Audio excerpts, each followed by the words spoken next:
Bonjour à tous et à toutes les amis, ravi de vous retrouver trop fois à travers cette nouvelle vidéo.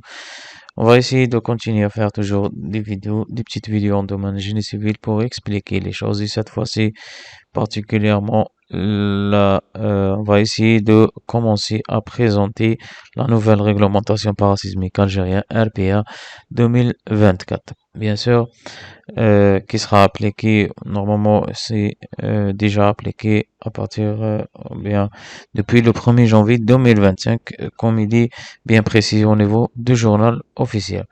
Donc j'ai programmé ou bien j'ai préparé pour vous un petit fichier dans lequel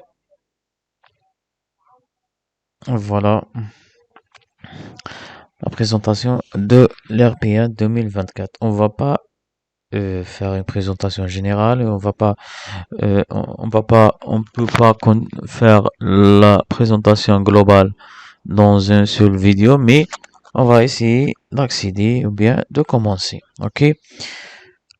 Lorsqu'on parle d'une règlement parasismique, donc on parle de euh, de l'action sismique.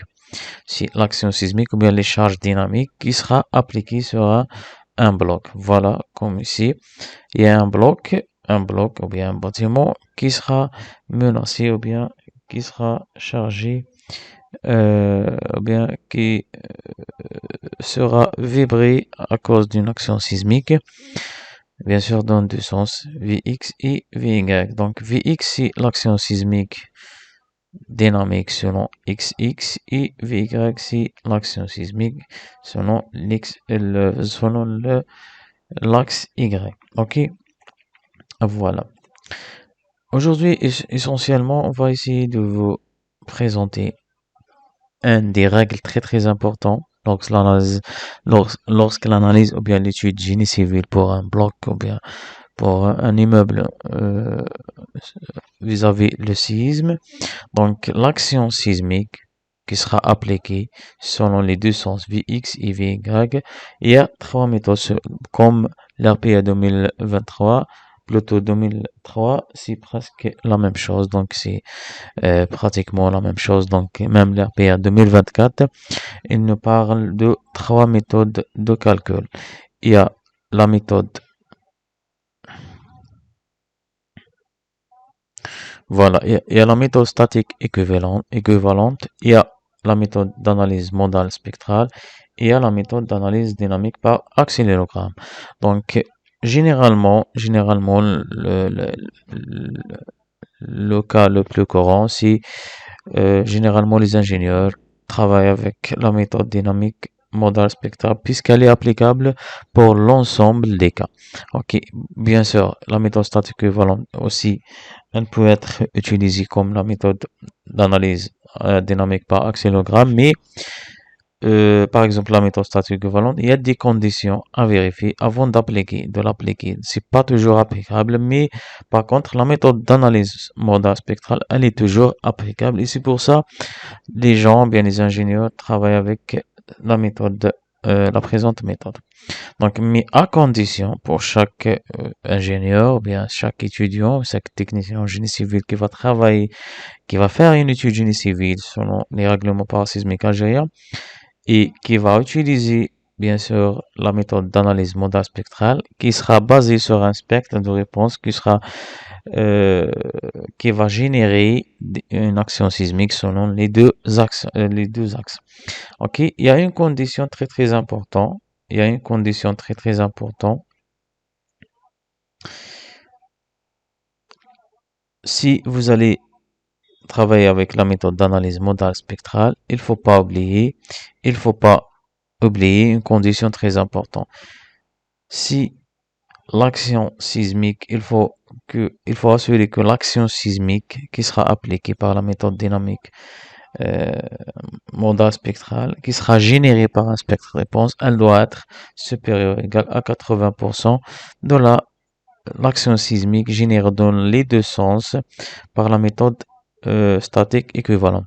Si vous allez remarquer, Même si vous allez travailler avec la méthode d'analyse modale spectrale par un spectre et tout, et vous allez générer un modèle 3D, etc., il faut vérifier par rapport à la méthode statique équivalente. Il faut appliquer minimum 80% de la méthode statique équivalente. Donc, vous devez, même si vous allez travailler avec cette méthode, vous devez vérifier par rapport à la méthode statique équivalente. Et comment ça se fait? Donc, vous devez calculer l'action sismique par la méthode statique équivalente, c'est très simple, et vous allez comparer avec celle qui a été calculée ou bien générée par logiciel. Si cette condition n'est pas vérifiée, donc vous devez majorer. Ok, et on va voir comment ça se fait euh, le- le- la méthode. Ok, donc pour cet cas, j'ai préparé pour vous un fichier très très important pour faciliter ou bien pour expliquer ou bien pour simplifier les choses. Donc voilà, c'est un fichier Excel qui a été programmé semi-automatique pour vérifier cette action ou bien pour calculer l'action sismique selon l'RPA 2024. Donc même si vous allez travailler, n'oubliez pas, même si vous allez travailler avec la méthode dynamique spectrale, vous devez comparer avec la méthode statique équivalente. Et dans ce cas, dans ce fichier, cette feuille Excel semi-automatique ou bien semi-programmée, vous allez voir comment calculer l'action sismique selon la méthode statique équivalente. OK? Si vous allez voir ici, il y a un bloc, voilà, la largeur et la longueur et la hauteur, ok? Ici, tout ce qui est en gris, les cellules en gris, donc ce sont des cellules qui sont, qui permettent de modifier les dimensions, ok?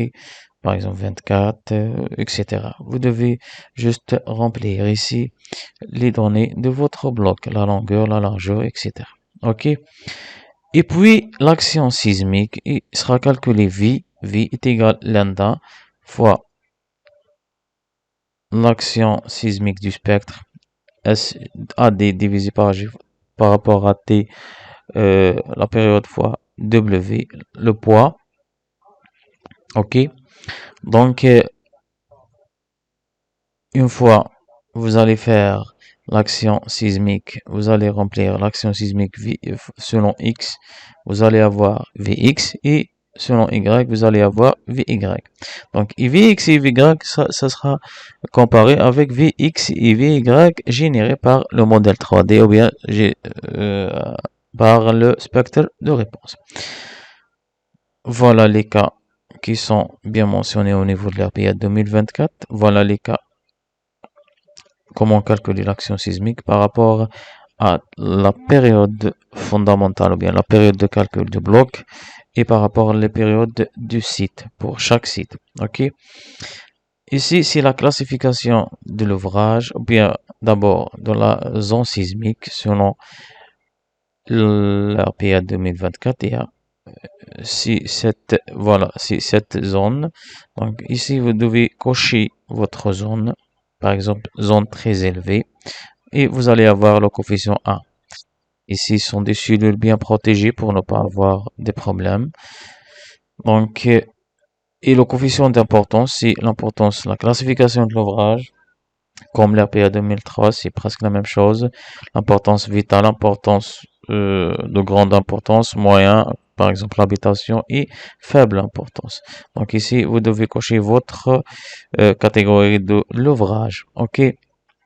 Le reste sont des cellules bien protégées pour ne pas avoir des complications. Ok. Voilà. Donc ici, vous devez sélectionner votre site. Quel type de site? S1, S2, S3 et S4. Prochainement, Inch'Allah, on va essayer de vous présenter des méthodes ou bien des vidéos dans lesquelles on va essayer de vous expliquer les choses, la classification de l'ouvrage selon la zone sismique, l'importance, les sites, etc. Donc, aujourd'hui, on va essayer d'aller un peu vite et de façon générale, mais prochainement, Inch'Allah, on va essayer de vous expliquer les choses étape par étape. OK? Par exemple, ici, il y a un site de S3, donc vous devez cocher S3. Et si vous allez remarquer, les valeurs seront automatiquement modifiées. OK? Voilà. Donc ici, c'est les données. N'oubliez pas aussi le facteur de qualité QF, c'est très très important à travers bien dans cette nouvelle version de RPA. Donc vous devez bien préciser votre coefficient de qualité ou bien de pénalité. Faut bien vérifier tout ça. Et on va essayer prochainement de vous faire des vidéos pour expliquer chaque classification et chaque coefficient. Donc ici, c'est le poids de bloc. Le poids de bloc qui sera généré par le logiciel ou bien selon la combinaison WG plus bêta WQ. Réellement, ici, c'est 0,2 puisqu'il s'agit de l'habitation, mais s'il s'agit d'importance vitale ou bien d'autres types d'ouvrages, vous devez bien préciser ce coefficient. OK? Cette fois, plutôt, on passe au coefficient de comportement global de la structure R. Donc, il y a plusieurs systèmes de comportement et on va essayer de vous expliquer aussi ce coefficient à travers une vidéo prochainement, Inch'Allah. On va essayer de vous expliquer comment faire le choix du système de comportement global de la structure. OK? Ici, par exemple, vous allez cocher un contrefondement constitué par des voiles et vous allez voir que la valeur de R a été changée. OK? C'est à la base de votre choix. Et votre choix, il sera bien expliqué prochainement comment fixer votre choix. Donc, dans l'RPA 2024, très, très, très important. Il faut commencer par la précision, ou bien trouver votre cas de R.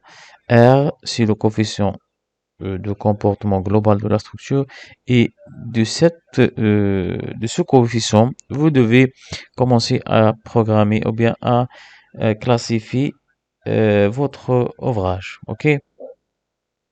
Voilà. N'oubliez pas aussi le coefficient du système de contrefondement. Ça, c'est pour calculer la période fondamentale et la période de bloc. Donc, si vous allez voir, ce sera changé par rapport à ça. OK? Voilà. Ici, vous devez taper ou bien vous devez entrer les deux périodes Tx et Ty générées par la méthode dynamique spectrale du logiciel, bien sûr. Donc, Tx et Ty, il faut assurer que Tx, c'est la période bien euh, convenable ou bien qui sera euh, dans laquelle on a une translation dans le sens X, dans le sens Y. Translation dans le sens Y, vous aurez la période TY. OK? Ça, c'est le site du jour. Ce sont des données à entrer. C'est la même que celui-là. OK? Donc, tout ce qui est en gris, vous devez entrer. Donc, les cellules qui sont tous en gris, ce sont des cellules là où il y a là ça nécessite l'entrée de vos données. OK? Ça, attention, ça sera aussi expliqué prochainement. La période de calcul selon l'APA 2024 et doit être comparée avec 1,30 de la période fondamentale et la période empirique de logiciel. Donc, pour notre cas ici, cette feuille Excel, elle est programmée pour trouver la période du calcul. Cette période de calcul doit être comparée, si le max entre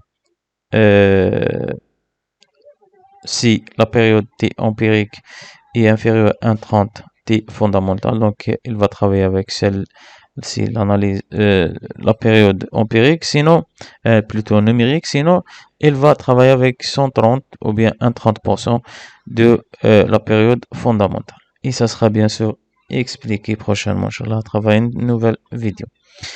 Donc voilà, on arrive ici vers les résultats. Donc les résultats, donc sens X, X, Y, Y, spectre de réponse élastique, le spectre de réponse élastique qui sera diminué par une petite valeur de coefficient Q sur R. OK? Donc ici, vous allez entrer votre action sismique générée par logiciel. Si elle est vérifiée, bah,